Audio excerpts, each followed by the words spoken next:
The topic for today's meditation is Jesus King? Most of the Christians believe Lord Jesus Christ is the Lamb of God and He came to the world to pardon our sins and He became the living sacrifice for us. By His blood we are cleansed and saved. I fully agree with this because Lord Jesus Christ came into the world to save sinners. There is no doubt about it. But the important thing we need to know is Lord Jesus Christ came into the world as a king as well. He was not only a lamb, but Lord Jesus Christ came into the world as a king. And even today, He is the king who rules the heaven and the earth. Now let us understand this by reading scripture portions or verses from the Bible. We need to know what prophets said about Lord Jesus Christ, that He was a king or He would be born as a king. Let me read out few verses for you from the book of prophets. Then definitely we all can understand that Lord Jesus Christ is not only the Lamb, but He is the King and He is the ruler of the heaven and the earth. Let me read the book of Isaiah, chapter 9, verses 6 and 7. For unto us a child is born, unto us a son is given, and the government shall be upon His shoulder, and His name shall be called Wonderful, Counselor, the Mighty God, the Everlasting Father, the Prince of Peace. Of the increase of His government and peace there shall be no end, upon the throne of David and upon His kingdom, to order it and to establish it with judgment and with justice from henceforth even forever. The zeal of the Lord of hosts will perform this. So we have clearly understood that Lord Jesus Christ was born as an infant with divine characteristics. But from verse 7 we understand He was born to take over the throne of King David. He became a king on the throne of David. Again, verse 7 says the kingdom would be eternal, or the word says there won't be any end. Even forever. The word says forever. So it talks about the eternal kingdom. So Lord Jesus Christ was born into the world not only as the Lamb of God, but also as the King in the throne of King David. Now let us read Micah chapter 5 verse 2. But thou, Bethlehem, Ephratah, though thou be little among the thousands of Judah, yet out of thee shall he come forth unto me, that is to be ruler in Israel, whose goings forth have been from of old, from everlasting.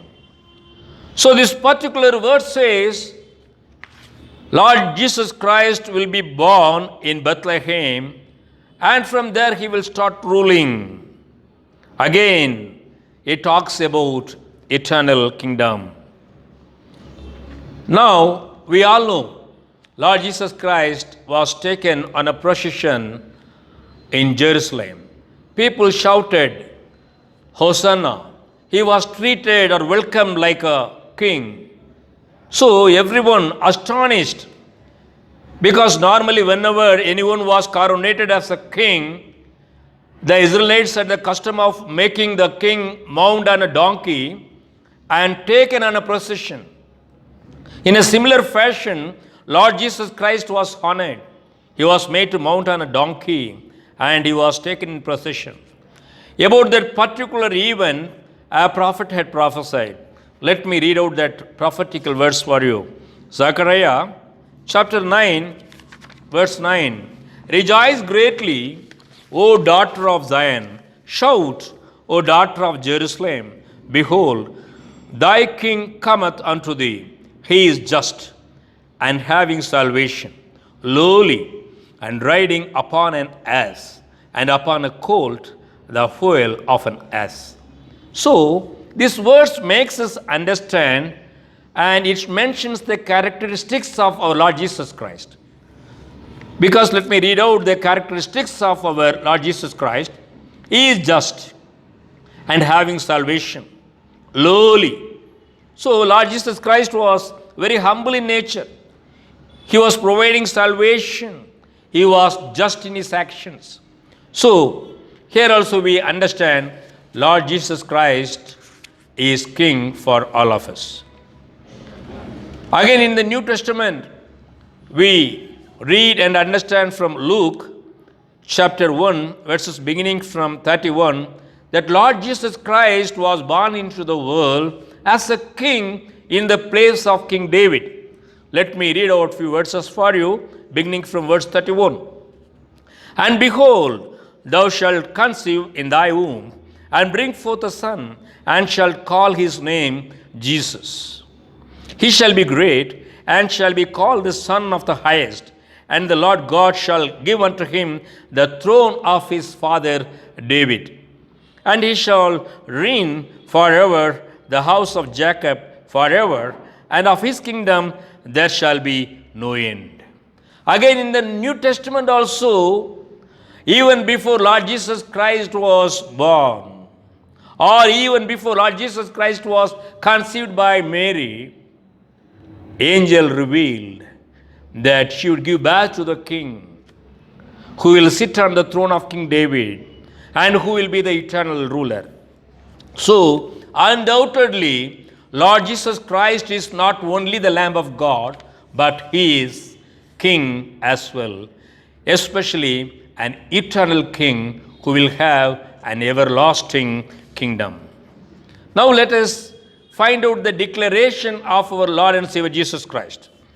When Lord Jesus Christ was questioned by Pontius Pilate regarding his kingship, let us understand what was the response of our Lord and Savior Jesus Christ. Let me read out Mark chapter 15, verse 2 for you. And Pilate asked him, Art thou the king of the Jews? And he answering said unto him, Thou sayest it. So here Lord Jesus confirmed to Judas Iscariot that he was the king of Jews. Lord Jesus Christ's statement has confirmed that he is the king of the Jews. In the book of Revelation also, we can read the declaration of our Lord and Savior Jesus' declaration from chapter 22, verse 16. I, Jesus, have sent mine angel to testify unto you these things in the churches.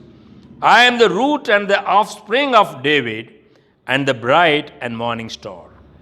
So Jesus himself declares again that is in the kingdom of God that has been recorded in the book of Revelations, that he is the offspring of David, the root of David.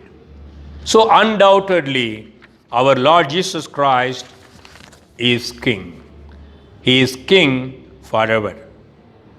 But we need to have a clarity. If Lord Jesus Christ was born as a king, why didn't he fight against the Roman Empire? He clarified when he was questioned, that we can understand by reading John chapter 18, verse 36. My kingdom is not of this world. If my kingdom were of this world, then would my servants fight, that I should not be delivered to the Jews, but now is my kingdom not from hence. So, here Jesus clarified that his kingdom did not belong to the world. Now we will have a worry or doubt. If Jesus is not the king of this world, why we have to worship him? Lord Jesus Christ, after his resurrection, when he met his disciples, he made a declaration about his authority. Let me read out for you. Matthew chapter 28, verse 18. And Jesus came and spake unto them, saying, All power is given unto me in heaven and in earth. So he has declared very clearly that he is all powerful, or he has all authority in heaven and in earth. So, we need not worry that we have some other king than our Lord and Savior Jesus Christ, because Lord Jesus Christ is our king. We have to be his people, his citizens and his slaves and his worshippers. Now, what we need to do to please our Lord and Savior Jesus Christ? Let me read a few verses for you from Psalm chapter 2, verses beginning from 10. Be wise now, therefore, O ye kings, be instructed, ye judges of the earth. Serve the Lord with fear and rejoice with trembling. Kiss the Son, lest he be angry, and ye perish from the way when his wrath is kindled. But a little, blessed are all they that put their trust in him. So, we have understood very clearly that we should not irritate our Lord and Savior Jesus Christ. He is the Son of God. We have to fall at his feet. We have to kiss him so that his anger won't be kindled against us. Then he will definitely bless us, because if anyone puts his faith in him, verse 12 says, he will be blessed. So, we have to honor our Lord and Savior Jesus Christ as a king. He is our king. He is the only king for us. He is the eternal king. Now, when we fail to give honor to Lord Jesus Christ, when we fail to accept the kingship of our Lord and Savior Jesus Christ, we need to know that he will be upset. He will be sad. Because from the book of 1 Samuel chapter 8, we understand the Israelites, they wanted to have a king of their own.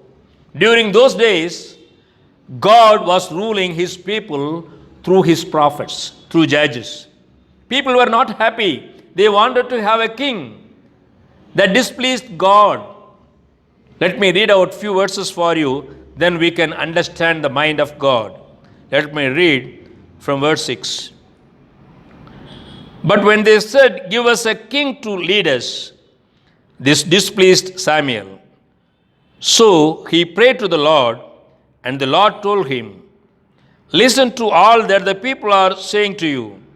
It is not you they have rejected, but they have rejected me as their king. He says the Israelites had rejected God Almighty as their king. So God was very much displeased. So now let us bow down before Lord and Savior Jesus Christ. He is not only the Lamb of God. He is the King of Kings. He has all authority in heaven and in earth. That is his own declaration. He himself has declared that he is the King. He is the eternal King on the throne of David. Let us worship him. Let us give respect to him. Then he will definitely bless us. He will guide us. He will guard us. May God bless us through these words. Let us pray. Father God, we thank you, Lord, for you made us to understand that Lord Jesus Christ is our King. Lord, let us salute him. Let us honor him and follow him, O Lord. In Jesus' precious name we pray. Amen. Dear brothers and sisters in Christ, thanks for watching this video. If you have any doubts, you can call me by the number shown in the screen, or you can write to me by the email address given in the screen. Thank you. May God bless us all.